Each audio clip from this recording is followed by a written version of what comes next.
I'm political director for the Mars Society currently, and as you probably know, there's been a lot of discussion about politics with the Obama administration, a lot of political discussion with space policy as far as the Obama administration goes, and how the Senate and Congress are responding to what our space program should be. So I'd like to welcome our four panelists: Jeff Faust, Gary Fisher, Tony Muscatello, and Robert Zubrin. And I'm going to ask everybody to please take 10 minutes for an introduction of yourself, your viewpoint, and then we'll have a little bit of discussion, and we'll also have Q&A from the audience. So, Jeff, why don't we start with you?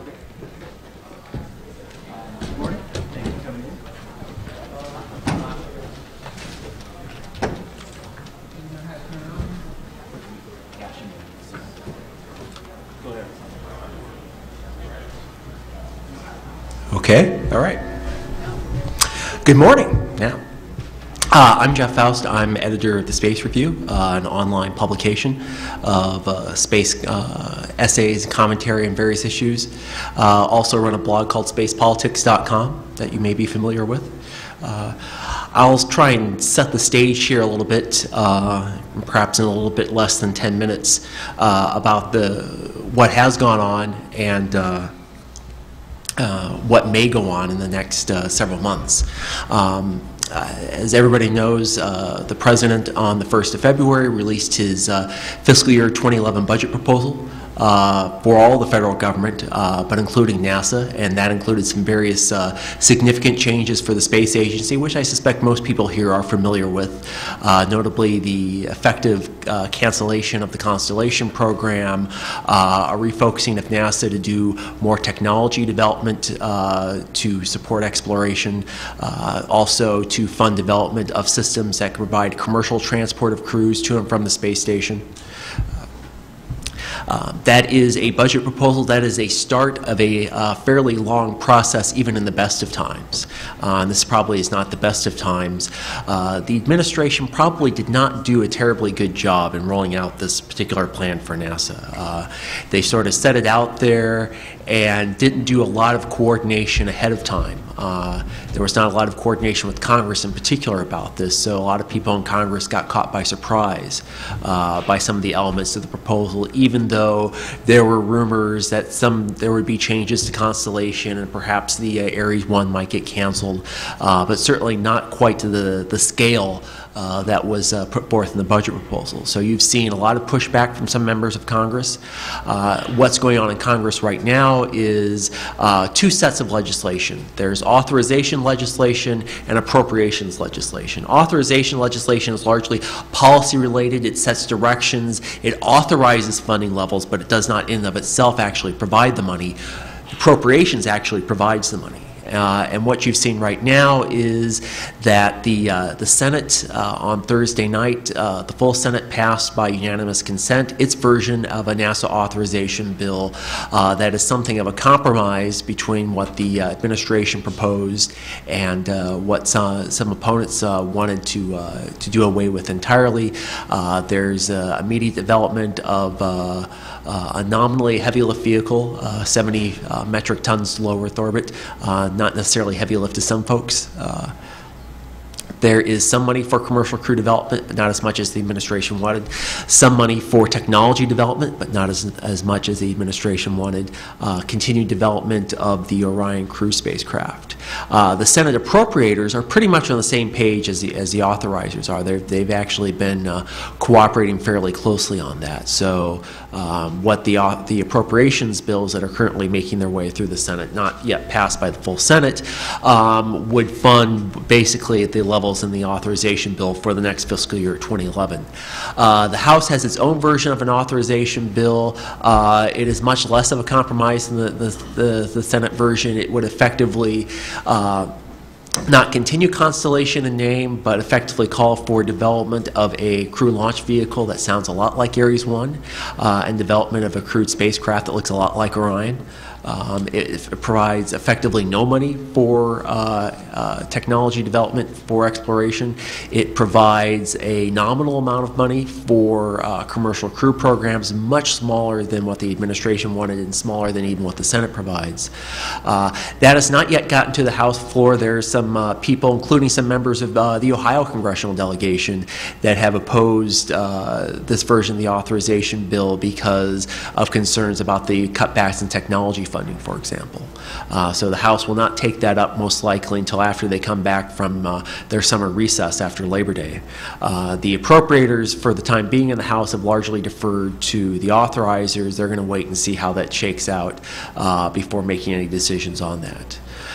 So what happens is that the new fiscal year starts October 1st. There won't be a budget ready for NASA. There never is. That's just the way the name goes. You'll see what's called a continuing resolution, basically a stopgap funding bill that would largely fund programs at the current fiscal year 2010 levels, with the potential for introducing some language that might allow for some changes. But that will probably continue at least through the end of the year and perhaps into early next calendar year. How long that goes will depend on how much Congress decides they want to do during a lame duck session after the November elections, which may in turn depend on what happens in the November elections in terms of whether Democrats are able to maintain control of the House and or the Senate. That will play a factor in the process as well. I think in the end you will probably end up with something that is not what the White House wanted, probably something a little bit closer to what the Senate has proposed perhaps, but we'll see. There's always room for negotiating and maneuvering. I guess the question comes down for the people in the audience is what the White House is proposing, or is something along the lines of what the Senate is offering, meet your needs in terms of developing a plan for the eventual human exploration of Mars. And certainly the President has laid out a fairly far future goal of human missions to orbit Mars in the mid-2030s, with landings to follow shortly thereafter, as I believe he put it, without putting a specific date on that. And at least the Senate version of the authorization bill mentions Mars as a goal, but puts no date, no form of a deadline for any sort of destination for human exploration on there. So that's sort of the picture right now from where things stand within Washington. Like I said, we're in a little bit of a lull right now because of the recess for the break. It'll pick up again in September, and particularly late this year after the November elections. So there's still plenty of opportunity, if you like or you don't like what's taking place in Congress right now, to take action, to contact your members of Congress and express your views on what they should do for the future of NASA. Okay. All right. We heard a detailed critique of the Obama proposal from Mike Griffin yesterday, an extremely knowledgeable observer.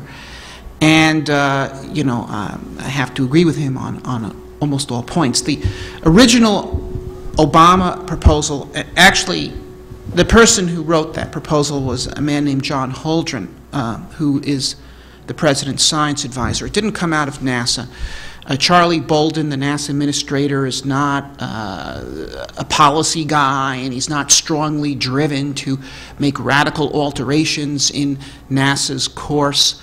And Obama certainly is not someone who, would have thought a lot about NASA and the need to do X instead of Y.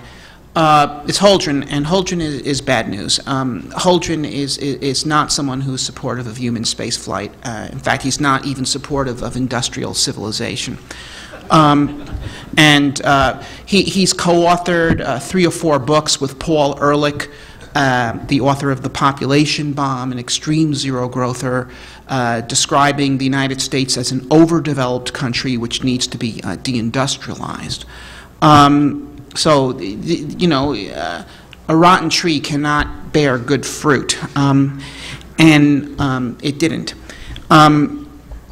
And they appointed, Holdren appointed the Augustine Committee, and the Augustine Committee reported to him, and the purpose of the Augustine Committee was to supply a set of recommendations that would approve the policy that he wanted to do, which was to derail the lunar program and basically set NASA on a direction to nowhere. Augustine's flexible path was categorically absurd. I worked for Augustine and at the Martin Company, and the idea that Augustine, when he was leading Martin, would ever accept from one of his managers a flexible path. No, this program does not need deadlines. This program does not need specific goals. Just give us money and we'll work on things and we'll let you know when we come up with something. This was not the management culture at the Martin Company. Either he had a major change in his mental outlook, or, he, wasn't. He was doing what Holdren wanted. So the problem is, once you take away specific goals and specific deadlines, there's no program. There's no metric for accomplishment. There's nothing to guide what you're doing. They say we're going to have a technology-driven program, but in fact, what it is a constituency-driven program where, for instance, we've heard about Vasimir here yesterday, and there's just no truth to the claim that Vasimir will enable quick human missions to Mars. It has nothing to do with the truth. But yet Vasimir has been very ably sold by Franklin Chang-Diaz. So, yeah, Vasimir, kill, we'll do that one. And then Jeff Greason, who was on the Augustine Committee, had this thing about orbital propellant depots. And no one who has ever engaged in serious design of lunar or Mars missions has ever included development of orbited propellant depots in their plan. And these two things don't fit together, because if you had this giant nuclear-powered Vasimir, it has to operate from a nuclear-safe orbit at like 1,000 miles altitude.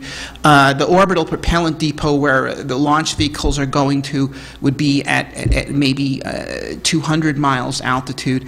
And then how does it refuel from that one to this one? Well, maybe you have ferries running. I mean, if you get into a thing where you try to design a Mars mission architecture around the random assortment of technologies that are being pursued for their own successful advocacy ground up, you get chaos, and you get the most complicated mission architecture possible. You don't get a mission. The way you're supposed to do technology development is you design a mission plan, you see what technologies are necessary to accomplish it, and then you work on those technologies. Okay? That's the correct way to proceed. And so this is all wrong, and Augustine knew it was wrong, and Holdren didn't care. But by defocusing, and then they went further in terms of scrapping the Orion in particular, as well as, of course, if you're not going to the moon, you don't need the heavy lift, and if you don't need the Orion, you don't need the Ares-1. The obvious solution with Orion, I always was to make the Orion smaller so it could be launched on an Atlas, which would not be terribly difficult. Frankly, if you simply offloaded all the extra propellant that's on the Orion, you could launch it on an Atlas. You need to bring its diameter in conformance with the Atlas, but that was straightforward. But anyway, so they proposed this. It was destructive, and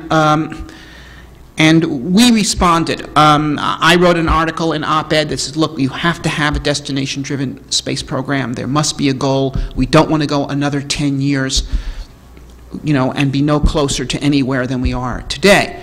And in fact, Gus and some other Mars Society members met with fairly high-level Holdren staff and impressed our views upon them. But a lot of what we were saying all of a sudden got picked up, and if you read in Space News at the time, congressmen saying this, basically repeating our mantra, and the Senate making substantial correction, and there was the administration started to backpedal, admitting an Orion light, although still at this point clinging to the idea of making it so it can only take people down and not up.